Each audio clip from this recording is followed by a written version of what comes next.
Now playing Dead by Daylight. Alright, that being said, let's play a couple of games. Because this is gonna be interesting now. Because I want to use Pig more, but I gotta used to playing with headphones. It's a different experience. That being said, isn't there an audio thing with this game? Yeah, headphones. What am I looking? I'm really curious what that does. I've only been playing. I'll probably get like a couple more games in because that tutorial took a bit out of me, and it's getting late on my part. So let's get this going now. Ruin is Ruin. Its effect. Oh man, Ruin is one of the things where it's automatic regression, but the added double bonus to automatic regression, meaning like I don't have to kick it, is very nice. But the thing is, it is a totem which can be destroyed on the field by survivors. So, luckily, if it's in a solidly hidden place, it can be effective. If not, it can last for as long as the whole match to literally the first 20 seconds. That's literally its entire thing. That being said, I have not played with add-ons with the Pig that much at all because I really don't care.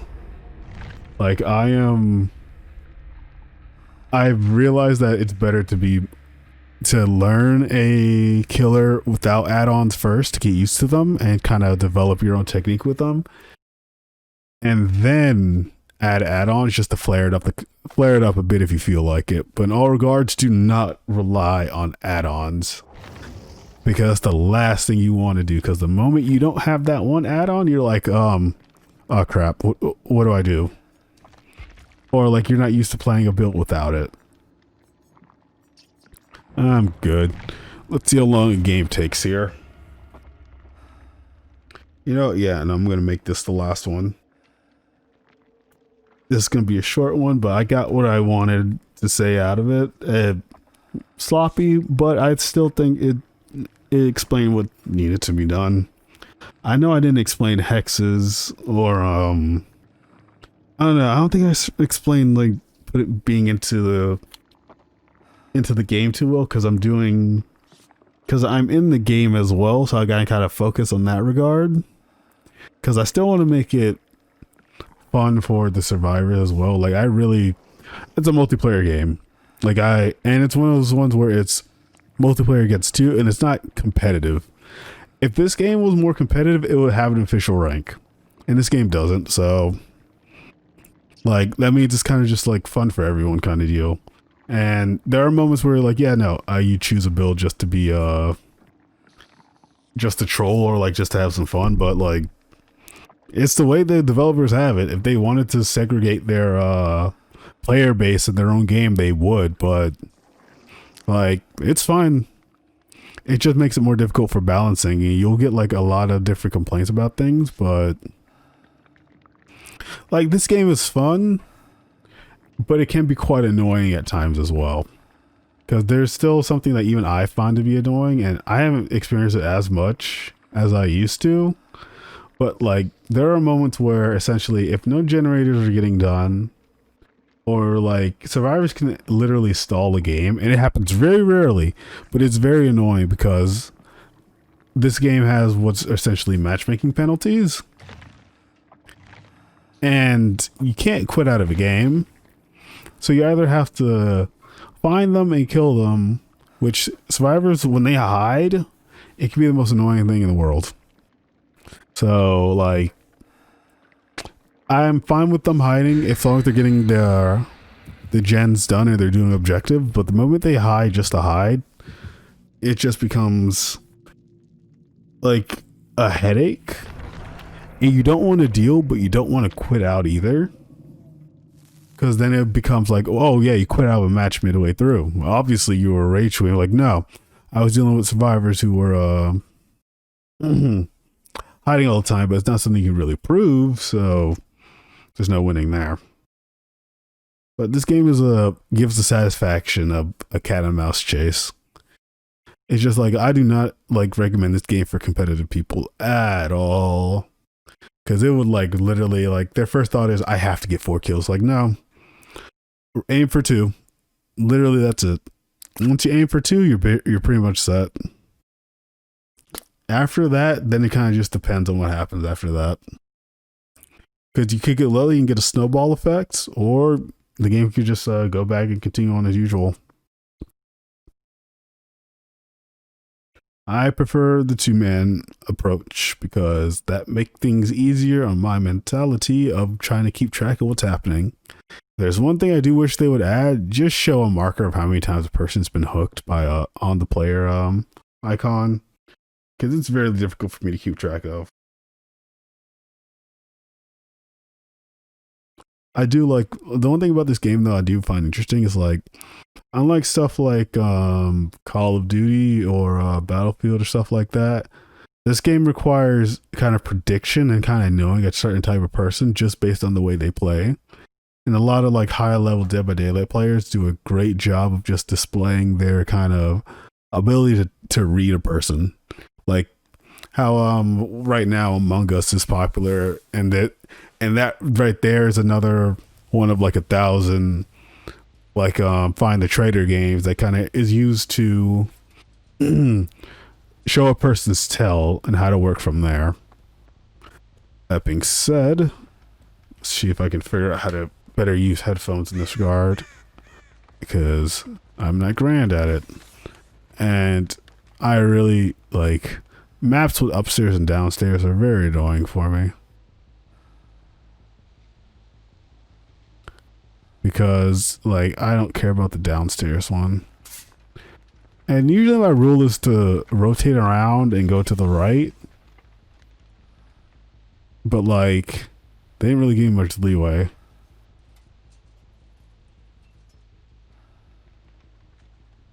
And I don't hear a single thing. I wish I had discordance.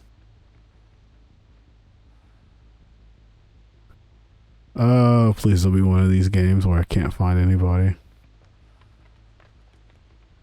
This is one of those games, isn't it?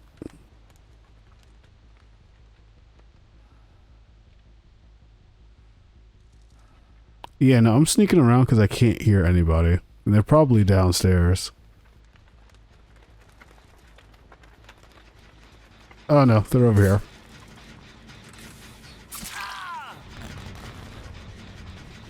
Oh, finally, somebody. That's the worst thing about this game. We can't find a person. It just feels so dead.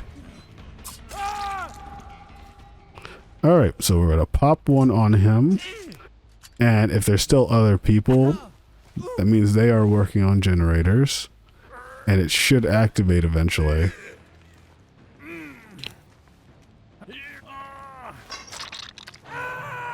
Alright. Unfortunately, I don't have direction. So, this is kind of the sucky part of when I don't have discordance. I have direction. Just gonna wait.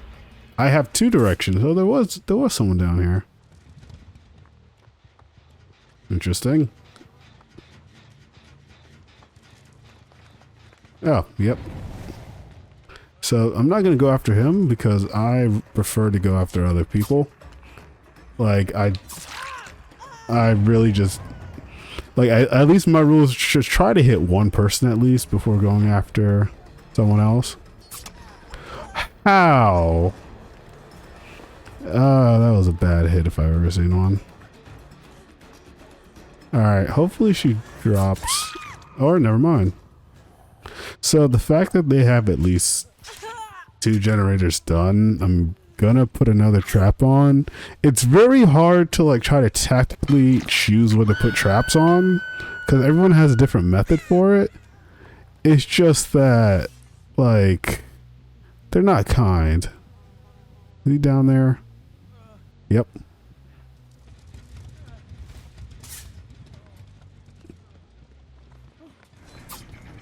I could tell because I could hear him breathing. Thought he was gonna go in the window, so that's why I paused. Alright, that's another one down. I know that every 13th in the every 13th day, like the date of the 13th, your rank resets, and I haven't, like, I spent more time upgrading killers to try to understand them more than actually playing the game like I probably should have, but you know. And they're along the wall. Of course they're along. Being along the wall is actually a solid tactic, because it does make things... Well, I wanted to go for someone else, but... Alright, I'm going to leave her on the floor because I don't want to pick her up.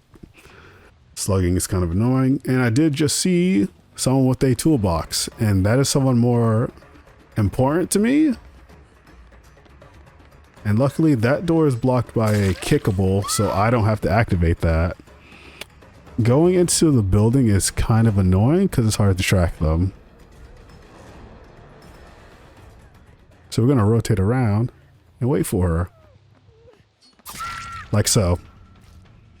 And that person at the bottom left is dead, so I have to redo this, which I really wish they would actually change that when it comes to the pig, because the worst thing that can happen is that you put a bear trap on someone and they either instantly kill themselves on purpose or they desync from the game.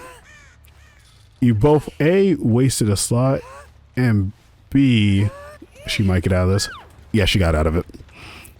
I've learned the timing of this a lot better, so I could, like, once you do this enough times, you can learn the timing, and that's called an unsafe pallet. Meaning that like I said, I played this game to learn terminology, and I try to, like, implement it, but it's really difficult in higher levels. So, like, I'm basically just a regular guy playing this. So, like, when it comes to pallets that are in, like, long loops, they have to go all the way around, it's kind of annoying. But if it's something small like that, you can kind of mind trick them a bit. That being said, I have two people I need to find. One person I need to find, since that person just activated that. And when I started playing this game, I was like, I'm not in the mood for it, I'll try it later. And then I did that. I tried it later, and I'm like, you know what? I'm getting the idea of how this game kind of flows a bit. And I see the appeal of it. And the appeal of this game is literally just being the hunter or tricking the hunter. And everyone kind of has their own margin of how to do things. So now I'm going to put third one on here, and I've had basically what is called a beautiful, rare opportunity of having everyone have at least a trap on them at the moment. Because that means that either they can choose to focus on doing a generator, which very few do, or they can focus on getting a trap off, and that person has had that trap activated for a good while now.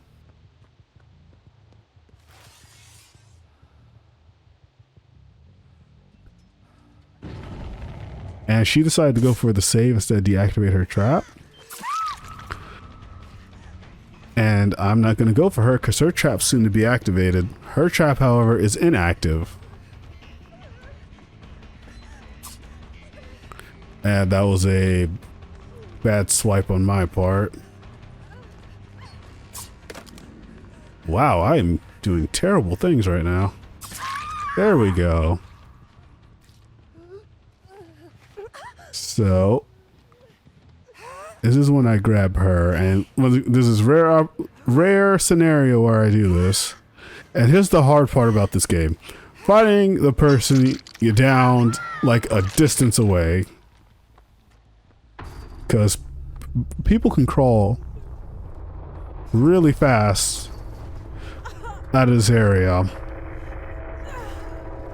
Like, their crawl speed can be ridiculous, especially with added perk that increases that, so you kind of lose track of them. And I'm not good at, like, finding people on the ground. And of course, well, in this scenario, it was a interesting wipe, but still not the best one. I did a lot of sloppy like tactics that didn't really like help me out. A lot of early swings because I got a bit too greedy. I like this is the killer I find most interesting, and I kind of enjoy most, primarily for her RNG purposes. But in that regard, I'm curious of what rank those guys were at, because yeah. So matchmaking is kind of weird. This is one of those things where I'm like, there are hidden factors that kind of display what your rank / skill level is, because they've changed that and in these past like 3 months multiple times. And I'm like very curious because I know like I'm probably in a bad margin right now because I was focusing on leveling killers, and that kind of requires you to like, if you're at a high rank and you're leveling someone, and I don't have every killer because I don't care for grabbing certain ones. Like the ones I have are the ones I want. Everyone else I don't really care for. But like, so I was focused on leveling them up. So that kind of decreased my, I guess, skill ceiling to a high regard because I was learning to play them. And fortunately this game doesn't have a tutorial like that. At least I don't think it does anymore. Or I don't think it does in general. Well, you kind of learn on the field. And that kind of messes up your, I guess, skill / rank factor. But either way, I am gonna, like, that was interesting. Not like what I wanted though. Like I don't, like I said, I'm not complaining over a 4-man like kill. I just like, sometimes I enjoy just a simple 1 or 2 kill and that's it. And after that, I just kind of like, okay, then the game just goes whatever. That being said though, I do thank everyone for watching. I know this one was a lot shorter than the usual ones, but I did want to get that perspective kind of view out there now to kind of see how that rolls with it. I'm not too sure when I'm going to post that one, but I'm going to see how I kind of feel about it before I do. That being said, I do thank everyone for watching and participating in this, and like just thank you for like showing interest in that kind of thing when it comes to the stuff I was saying, kind of helped me out in that regard. That being said, I do thank you guys for watching, and if you can, go and support whatever content creator you can, and stay safe out there.